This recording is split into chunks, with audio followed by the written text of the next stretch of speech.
में हमने हिंदी साहित्य के अंतर्गत भक्ति काल के बारे में अध्ययन किया था और हमने उसमें ये जानने का प्रयास किया कि भक्ति काल का प्रारंभ कहाँ से हुआ, उसका उद्गम स्रोत कहाँ से रहा है, भारत के किस प्रांत से भक्ति का प्रादुर्भाव हुआ है और भक्ति उत्पन्न होने के पीछे उसके उत्तरदायी कारण क्या रहे हैं। इस पर हमने संक्षिप्त में चर्चा की थी कल।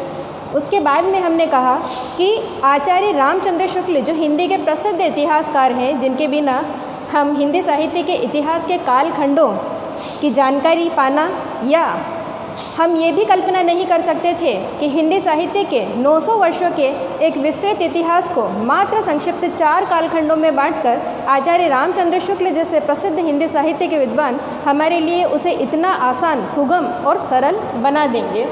उसी को आधार मानकर आज आपके सामने मैं भक्ति काव्य का वर्गीकरण प्रस्तुत कर रही हूँ कि भक्ति काव्य जो हिंदी साहित्य के अंतर्गत आता है, भक्ति काल आपका द्वितीय काल है हिंदी साहित्य का।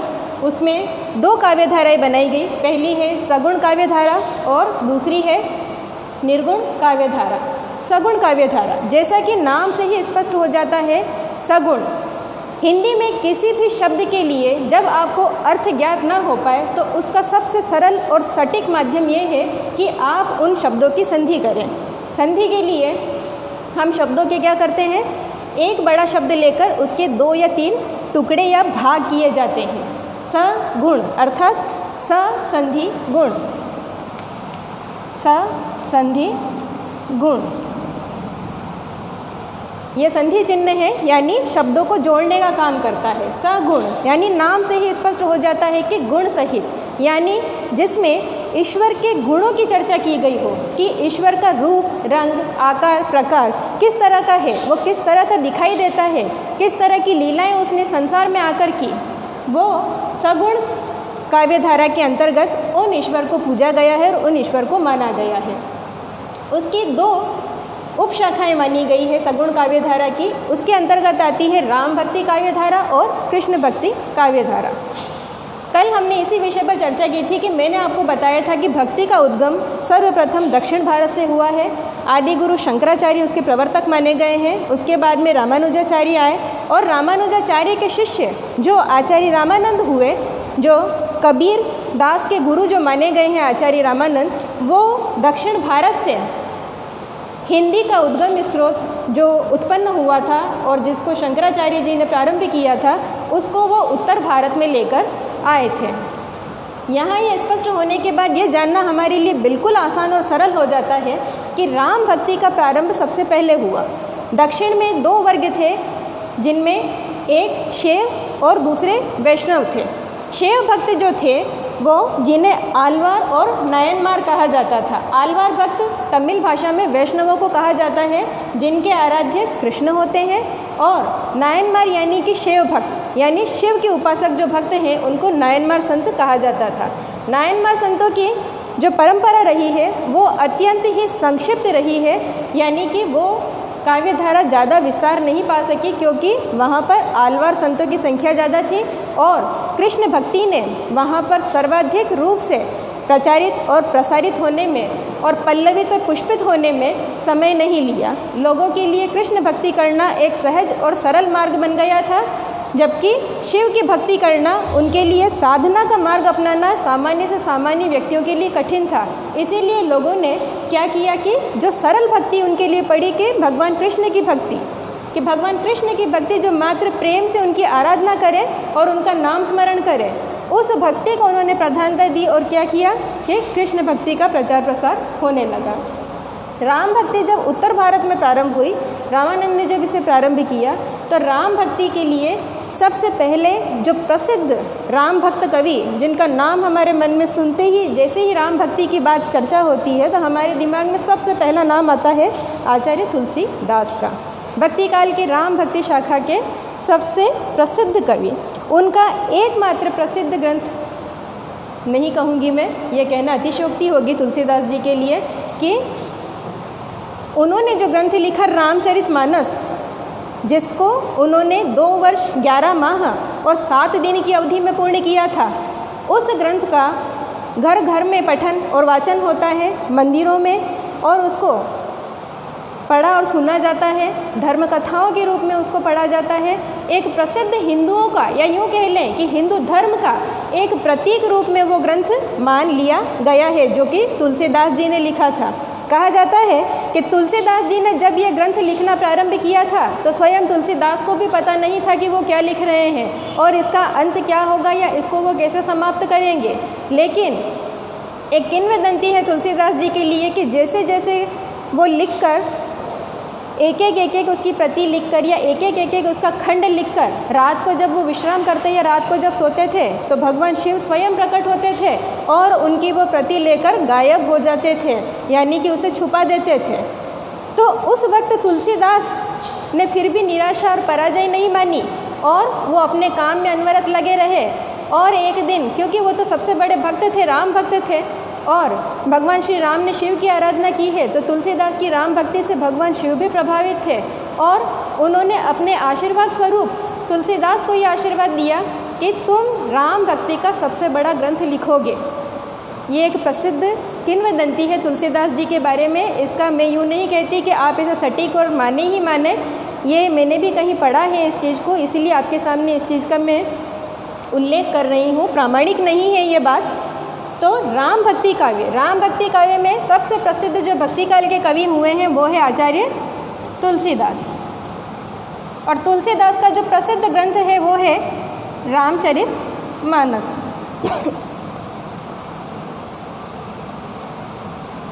रामचरितमानस यानी राम के चरित्र को मानस में संजोकर, मानस होता है आपका मन, आपकी आत्मा, यानी तुलसीदास के मन में राम का चरित्र जिस रूप से था कि उनके राम सौंदर्य के प्रतीक है, उनके राम शील के प्रतीक है, शील अर्थात सौम्य स्वभाव,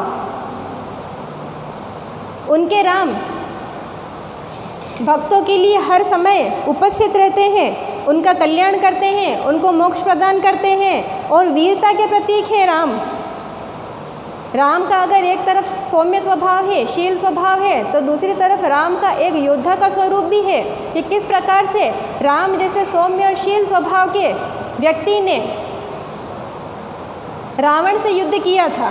तो ये कहीं ना कहीं जाकर तुलसीदास की उस रचना में राम के दोनों ही रूप, यानी उनका शीलवत सौम्य रूप और उनका एक योद्धा यानी एक राजा का वीर योद्धा का रूप, दोनों रूपों को उन्होंने उसमें प्रकट किया। अब बात करें हम कृष्ण भक्ति की, यानी वैष्णव भक्ति। राम भक्ति जो की गई वो राम भक्ति भी इतनी अधिक प्रचलित और प्रसिद्ध नहीं हो सकी। अगर हम भक्ति काल की बात करें तो भक्ति काल की सबसे प्रसिद्ध भाषा रही है ब्रज भाषा और साथ ही साथ में चली है अवधी भाषा। तो राम भक्त कवियों ने जो अपनाया वो अवध की बोली, अवधी को अपनाया, क्योंकि राम के जन्म स्थली की बोली को उन्होंने अपने काव्य का प्रामाणिक रूप देने के लिए उसे प्रयुक्त किया। तो तुलसीदास ने जो अपना ग्रंथ लिखा रामचरितमानस वो अवधी में लिखा।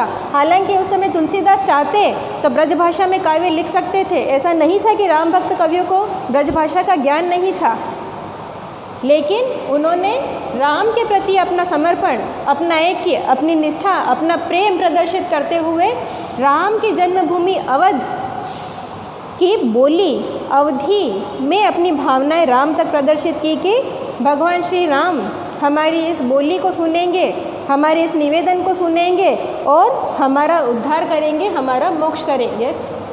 कृष्ण भक्ति काव्य की दूसरी परंपरा चली है सगुण काव्य धारा में कि कृष्ण भक्ति काव्य जैसा नाम से ही स्पष्ट हो जाता है कि भगवान कृष्ण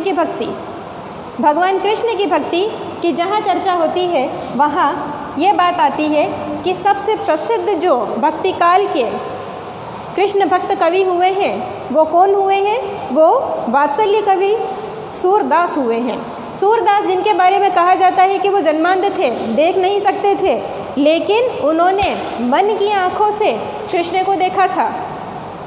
कृष्ण का सुंदर रूप, उनकी बाल लीलाएँ, उनकी प्रेम लीलाएँ, वात्सल्य, उनका सभी भाव उन्होंने अपनी बंद आंखों से देखा था। और जिस प्रकार से कृष्ण का वर्णन सूरदास ने अपने काव्य में किया है वैसा कृष्ण भक्ति के अनेक ग्रंथ लिखे गए, लेकिन कोई भी विद्वान या कोई भी साहित्यकार या कोई भी कवि सूरदास की बराबरी नहीं कर सका है।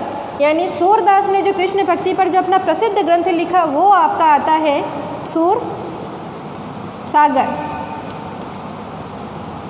कृष्ण भक्ति का जो आधार ग्रंथ माना गया है वो है आपका भागवत पुराण।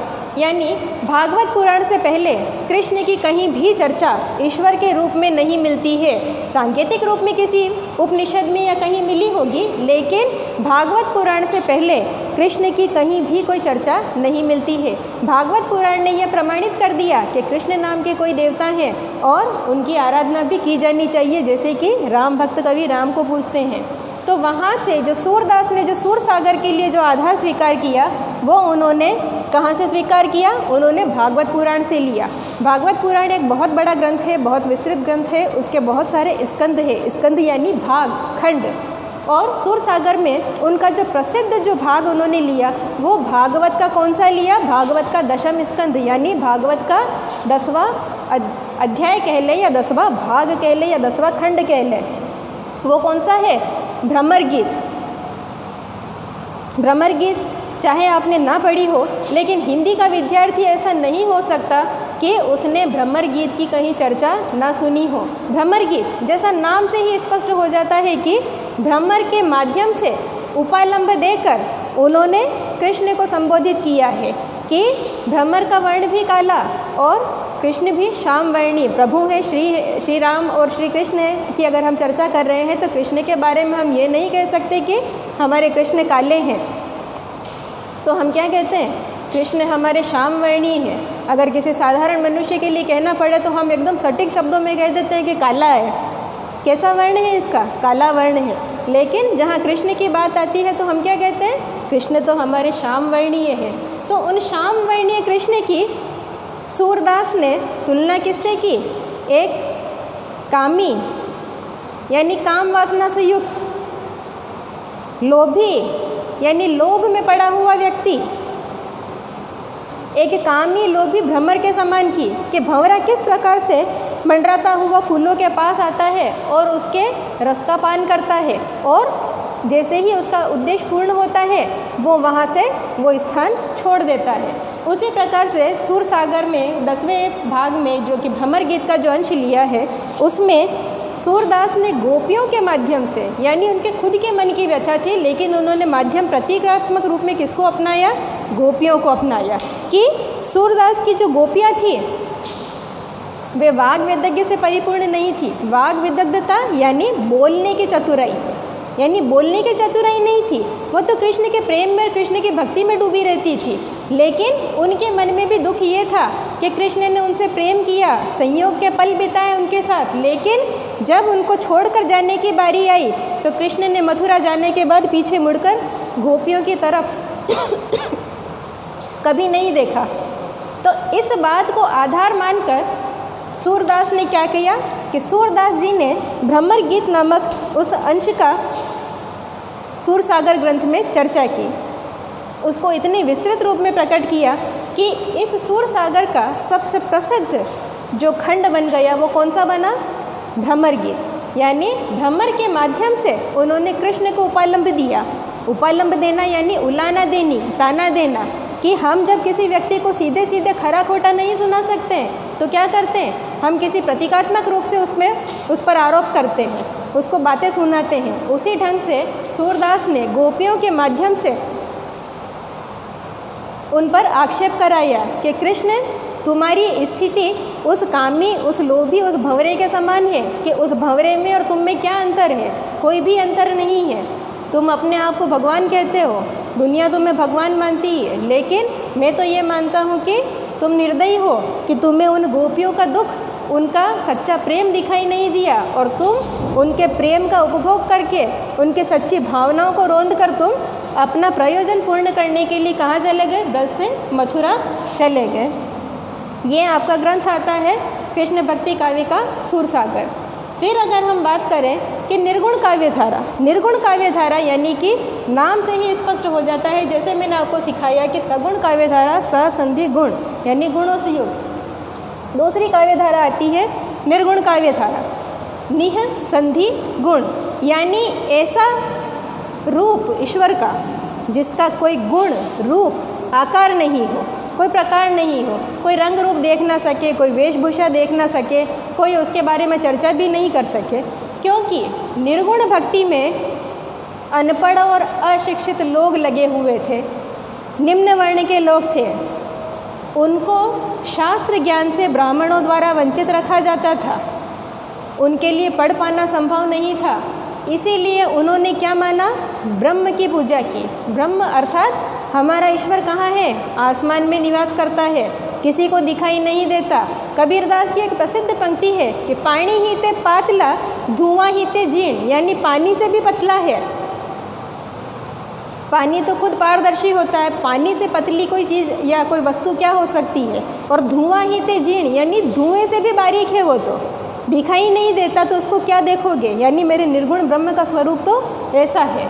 यानी जो कबीरदास ने कहा उसी को आधार मानकर निर्गुण काव्यधारा चली है कि निर्गुण काव्यधारा में ईश्वर का कोई रंग रूप आकार नहीं होता, अजन्मा होता है, अनादि होता है, यानी जिसका कभी अंत ना हो, और अजन्मा होता है।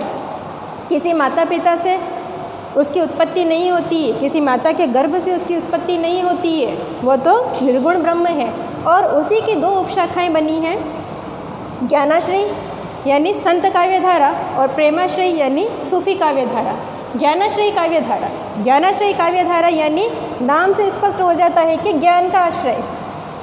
ज्ञान का आश्रय यानी ये कदापि ना समझें आप कि मैंने कहा कि असाक्षर होते थे, पढ़ना लिखना नहीं जानते थे, तो वो ज्ञानाश्रय यानी ज्ञान के आश्रय में रहकर कैसे ज्ञानाश्रय शाखा बन गई। ऐसा नहीं है, ज्ञान लिया उन्होंने, अवश्य लिया, लेकिन ज्ञान उन्होंने कैसा लिया? उन्होंने अपना एक गुरु निर्धारित किया और गुरु ने जो माध्यम बताया उसी माध्यम को उन लोगों ने अपनी ईश्वर भक्ति के लिए अपना लिया। चाहे गुरु ने सही बताया हो कि चाहे गलत बताया हो, लेकिन गुरु का दर्जा उन्होंने अपने जीवन में ईश्वर से भी बड़ा माना। इसीलिए उनकी शाखा ज्ञानाश्रय शाखा कहलाई। ज्ञान कहाँ से प्राप्त होता है आपको? गुरु के आश्रय से। यानी जब तक आप गुरु के शरण में नहीं जाएंगे, गुरु के आश्रय में नहीं रहेंगे, आपको ज्ञान की प्राप्ति नहीं हो सकती है।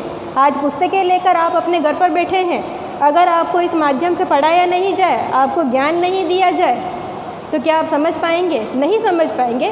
एक नैसर्गिक बात है, एक प्राकृतिक एक कुदरती बात है ये कि आप नहीं समझ पाएंगे। क्यों? क्योंकि आपकी वो आयु नहीं है, आपकी वो अवस्था नहीं है, बौद्धिक क्षमता अभी आपकी आयु अनुसार उतनी विकसित नहीं है जितना कि अगर हम पढ़ेंगे, आपको पढ़ाने वाले शिक्षक पढ़ेंगे और आपको पढ़ाएंगे तो उसको 10 तरीके से आपको सरल से सरल पद्धति से समझाएंगे और आप खुद चल कर कहेंगे कि ऐसा समझ में नहीं आया, आप हमें और दूसरे सरल तरीके से इसे समझाएं।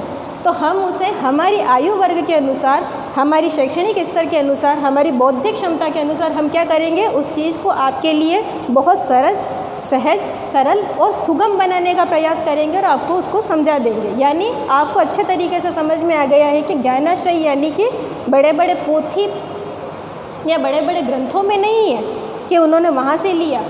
सामान्य सा एक किसी को गुरु माना और उस गुरु के आश्रय में ज्ञान प्राप्त कर लिया। गुरु ने जैसा कहा वैसा उन्होंने स्वीकार किया। इसीलिए इसकी एक प्रसिद्ध पंक्ति कबीरदास ने कही कि गुरु गोविंद दो खड़े काके लागू पाए, बलिहारी गुरु आपने गोविंद दियो मिलाए। यानी गुरु और गोविंद यानी कि स्थिति ऐसी आ गई है कबीरदास के सामने कि उनके गुरु रामानंद जी भी खड़े हैं और एक तरफ उनके आराध्य जिनकी उन्होंने पूजा की वो गोविंद भी खड़े हैं, राम भी खड़े हैं। लेकिन कबीरदास कह रहे हैं कि मैं अब इस विचलित स्थिति में पड़ गया हूँ कि मुझे समझ में नहीं आ रहा है कि मैं क्या करूँ। मैं गुरु के पैर या अपने गोविंद के पैर, यानी सबसे पहला चरण वंदन या चरण स्पर्श किसे करूँ, किसका आशीर्वाद पहले लूँ? उस गोविंद का लूँ जो मुझे आज मिला है, या उस गुरु का लूँ जो गोविंद स्वरूप है और जो मेरे साथ इतने समय से चल रहा है, जिसने मेरे भक्ति के मार्ग को सुगम बनाया, जिसने मुझे मेरे गोविंद से मेरी मंजिल से मिला दिया। मैं उस गुरु के चरण वंदन सबसे पहले करना चाहूँगा, क्योंकि उस गुरु के बिना मुझे ज्ञान की प्राप्ति नहीं हो सकती थी। तो इस ज्ञानाश्रयी शाखा को ही संत काव्यधारा कहा गया है। संत यानी उनके कुछ नियम कायदे थे, उन नियमों पर चलकर उन्होंने अपने काव्य ग्रंथों की रचना की है। और नाम, जैसे कि नाम स्मरण, ईश्वर के नाम की महत्ता को उन्होंने बताया है। वो मानते हैं कि उनका ईश्वर अनादि है, अनंत, अगोचर है, जिसका कहीं कोई जन्म नहीं हुआ है। इसके बाद में नारी की उन्होंने निंदा की है, नारी को उन्होंने माया रूप माना है, और इसके साथ ही वो एकेश्वरवाद का उन्होंने विरोध किया है। एकेश्वरवाद, बहुदेववाद का विरोध किया है, एकेश्वरवाद का समर्थन किया है। वो उन्होंने इस शाखा में जितने भी संत कवि हुए, उन्होंने हिंदू और मुस्लिम दोनों धर्मों के लिए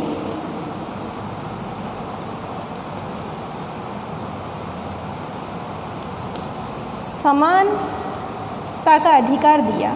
समानता का अधिकार से आप क्या समझते हैं? समानता का अधिकार देना यानी सबको समान समझा, हिंदू और मुस्लिम में कोई भेद नहीं किया। कबीरदास के बारे में कहा जाता है कि जन्म से जुलाहे थे, कहीं कहीं ये भी आता है कि जन्म से ब्राह्मण थे, लेकिन मुस्लिम परिवार में उनका पालन पोषण हुआ था। तो कहीं ना कहीं इसमें जैसे कि ये वंचितों का एक वर्ग था। वंचितों का वर्ग क्यों था? क्योंकि ये किसी वेद उपनिषद का अध्ययन नहीं कर सकते थे और ना इन्हें करने दिया जाता था। इसीलिए इन्होंने जहाँ से जो मिला, यानी हिंदू धर्म से, वेद शास्त्रों से जो मिला, अगर कहीं से सुनी सुनाई बातें, उसे स्वीकार किया। मुस्लिम से इन्होंने क्या लिया? मुस्लिम से इन्होंने एकेश्वरवाद लिया, यानी ईश्वर एक है। मुस्लिम धर्म में आप देखें, हमारे हिंदू धर्म में तो फिर भी हम कहते हैं ये राम है, ये कृष्ण है, ये शिव है, ये माँ दुर्गा है, लेकिन कभी आपने मुस्लिम धर्म में देखा कि वो अपने अल्लाह के सिवा किसी को मानते हों? नहीं मानते। इसीलिए इन्होंने क्या किया कि मुस्लिम धर्म से क्या अपनाया? मुस्लिम धर्म से इन्होंने एकेश्वरवाद अपनाया और बहुदेववाद का विरोध किया। बहुदेववाद का विरोध किसका किया? हिंदू धर्म का विरोध किया कि हिंदू धर्म में क्या है, एक देवता के भक्त नहीं है, अनेक देवता बना दिए और अनेक उनके भक्त साथ चल पड़े। ये इसमें आते हैं आपके संत काव्य में। संत काव्य के प्रसिद्ध जो कवि हुए हैं वो हुए हैं आपके कबीरदास। कबीरदास के बाद में रैदास का नाम आता है, दादू दयाल का नाम आता है, जो राजस्थान के सुप्रसिद्ध संत कवि माने गए। इसके बाद में निर्गुण काव्य धारा की अंतिम धारा आ जाती है प्रेमाश्रय। प्रेमाश्रय नाम से स्पष्ट है, प्रेम के आश्रय में पली हुई धारा, यानी प्रेम के सिवा उनको किसी चीज़ से कोई लेना देना नहीं है, कोई सरोकार नहीं है। प्रेम है, मैं हूँ, ईश्वर है और हमारा प्रेम है। तो इस शाखा में ये एक सूफ़ी काव्य धारा है। सूफ़ी काव्य धारा का प्रारंभ ख्वाजा मोइनुद्दीन चिश्ती से माना गया है, जो कि अजमेर में जिनकी जियारत की जाती है, जिनकी दरगाह है, वो उन ख्वाजा मोइनुद्दीन चिश्ती से ये 12वीं शताब्दी में आ गया था ये धर्म यहाँ पर सूफ़ी काव्यों का। और 12वीं शताब्दी में जो सूफ़ी आए, उन्होंने सूफ़ी काव्य की एक परंपरा, एक विकसित परंपरा प्रचलित कर दी कि प्रेमाश्रय यानी प्रेम के आश्रय में प्रेम करो ईश्वर से। इसके लिए आपको कोई कठिनाई आपके मार्ग में नहीं आएगी। और प्रेम में भी उन्होंने क्या किया, जैसे आप जानते हैं कि प्रेम के कितने पक्ष होते हैं? प्रेम के 2 पक्ष होते हैं, संयोग और वियोग। यानी संयोग जिसमें नायक नायिका कह ले, प्रेमी प्रेमिका कह ले, भक्त आराध्य कह ले। आराध्य यानी जिसकी आराधना की जाती है, देवता जिनको आप पूजते हैं उनको क्या कहा जाता है? आराध्य कहा जाता है, जिनकी आराधना करते हैं। तो उसमें कोई दूरियां नहीं रहती, इतना उनका एक मधुर प्रेम होता है। मधुर प्रेम किसी भी रूप में हो सकता है। उस मधुर प्रेम की जो यादें, जो स्मृतियाँ संजोई जाती है, वो प्रेम का कौन सा पक्ष होता है? संयोग पक्ष। और दूसरा पक्ष आता है वियोग पक्ष। वियोग पक्ष में क्या होता है? वियोग पक्ष में नायक नायिका का विछोह हो जाता है, यानी उनमें दूरियां आ जाती है कि नायक कहीं और नायिका कहीं और। तो जो सूफी काव्य में जो प्रेम का जो तत्व अपनाया, इन्होंने कौन सा प्रेम अपनाया? इन्होंने प्रेम का वियोग पक्ष अपनाया। कि सूफियों का मानना था कि वियोग के माध्यम से प्रेम की सच्ची अनुभूति होती है। यानी जितना हम अपने प्रेमी, यानी वो एक सामान्य प्रेम, एक स्त्री पुरुष के प्रेम की बात नहीं कर रहे हैं, लौकिक से अलौकिक। लौकिक से अलौकिक क्या होता है? लौकिक यानी इहलोक, यानी इस जगत में जिसमें हम रह रहे हैं कलयुगी इंसान, वो आपका लौकिक जगत है। यहाँ हम जो प्रेम करते हैं उसको आप क्या कह सकते हैं? दैहिक और भौतिक प्रेम कह सकते हैं। यानी प्रेम कैसे करते हैं? आज के ज़माने का प्रेम कैसा हो गया? दैहिक प्रेम। देखा, आकर्षण हुआ और प्रेम की उत्पत्ति हो गई और कहने लग जाते हैं कि हमें प्रेम हो गया। लेकिन ईश्वर से किया गया प्रेम ऐसा नहीं होता। भौतिक प्रेम कैसा होता है? भौतिक प्रेम जिसमें भोग विलास की आकांक्षा रखी जाए, वासनात्मक भाव रखे जाएं, लेकिन ईश्वर के प्रति किया गया प्रेम दैहिक और भौतिक प्रेम से परे होता है। वो कौन सा प्रेम होता है? आध्यात्मिक प्रेम। आध्यात्मिक प्रेम यानी अध्यात्म में डूबकर किया गया अपने आराध्य से प्रेम, यानी उस परमात्मा से प्रेम करें, उसमें अपनी आत्मा विलीन कर दें, वो आपका आध्यात्मिक प्रेम कहलाता है। और इसीलिए सूफियों ने अपने काव्य में कौन सा पक्ष अपनाया प्रेम का? वियोग पक्ष। और इस वियोग पक्ष में जो उन्होंने प्रेम का वर्णन किया है अपने ईश्वर के लिए, वो उसकी छटा निराली है, जिसका अध्ययन हम इसमें बाद में करेंगे।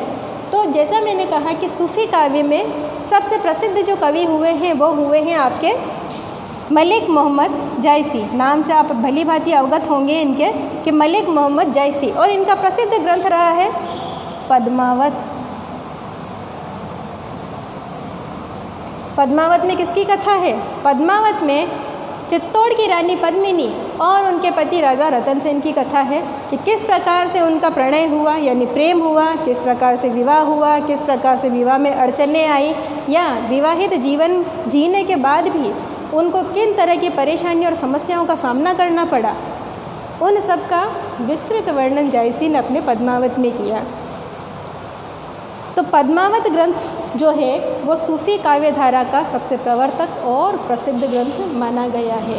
यानी अगर आपको सूफी काव्य का अध्ययन करना है और सूफी काव्य को समझना है, और एक मूलभूत इसकी जो बात है कि सूफी काव्य को आप कैसे समझेंगे, तो सूफी काव्य को आप ऐसे समझेंगे कि ये लौकिक प्रेम के माध्यम से अलौकिक प्रेम की बात करते हैं, यानी जमीनी प्रेम, यानी स्त्री पुरुष के प्रेम से लेकर ये आध्यात्मिक प्रेम की बात करते हैं कि जो पद्मावत के नायक नायिका थे रतन सेन और पद्मिनी, जो पद्मावती जिसे कहा गया है, उनका एक लौकिक प्रेम था, सामान्य स्त्री पुरुष थे। लेकिन प्रतीकात्मक रूप में जायसी ने क्या किया, उन्हें एक देवी देवता के रूप में किया कि एक परमात्मा एक देवी है और एक देवता के रूप में उन्हें चित्रित किया, जो कि सामान्य लोगों के गले नहीं उतरता है। लेकिन उन्होंने प्रतीकात्मक रूप से उन्हें एक सामान्य स्त्री पुरुष नहीं, देवी देवता के रूप में प्रकट किया है। जैसे हम हिंदी में लौकिक और अलौकिक प्रेम कहते हैं, उन्हें सूफी क्या कहते हैं? इश्क मजाजी और इश्क हकीकी। इश्क मजाजी यानी इश्क का मिजाज होना, जो लौकिक प्रेम है, जैसे कि आजकल आप लोगों को चलते फिरते हो जाता है, वैसा वाला इश्क मिजाजी। और इश्क हकीकी यानी हकीकत में प्रेम, यानी वास्तविक प्रेम, सच्चा प्रेम, निष्ठावान एक निष्ठ प्रेम किसे कहते हैं? जो परमात्मा से किया जाता है। आत्मा और परमात्मा का जो मिलन होता है, जो प्रेम किया जाता है, वो आपका वास्तविक प्रेम कहलाता है। तो आज हमने भक्ति काव्य की मूल रूप से की गई दो शाखाएं, सगुण काव्य धारा, निर्गुण काव्य धारा, और उनकी की गई दो पुनः उपशाखाएं कि राम सगुण में आती है राम भक्ति काव्य धारा, कृष्ण भक्ति काव्य धारा, निर्गुण में आती है ज्ञानाश्रय यानी संत काव्य धारा, दूसरी आती है प्रेमाश्रय यानी सूफी काव्य धारा। इसका अध्ययन किया है। कल हम इनकी प्रवृत्तियों के विषय में चर्चा करेंगे। धन्यवाद।